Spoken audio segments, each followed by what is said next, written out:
அடியே ராமானுஜதாசி திருப்பாவை 22ஆம் பாசுரம்.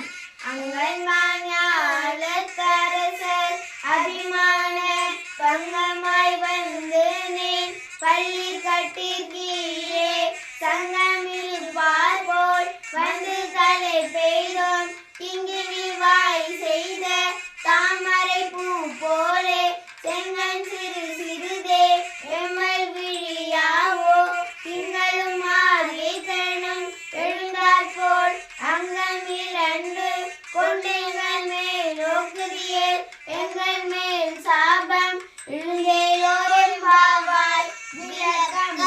அழகிய அகன்ற உலகத்து அரசர்கள் அகங்காரம் குலைந்து உன்னுடைய அரியணையில் கீழே கூடியிருப்பது போல நாங்களும் நெருங்கி வந்துள்ளோம். சலங்கையின் மணியை போல பாதி திறந்து தாமரை பூ என்னும்படி மேல் விழிக்கலாகாதும் சந்திரனும் சூரியனும் உதித்தது போல அழகிய இரு கண்களும் எங்களை பார்த்தால் எங்கள் பாவங்கள்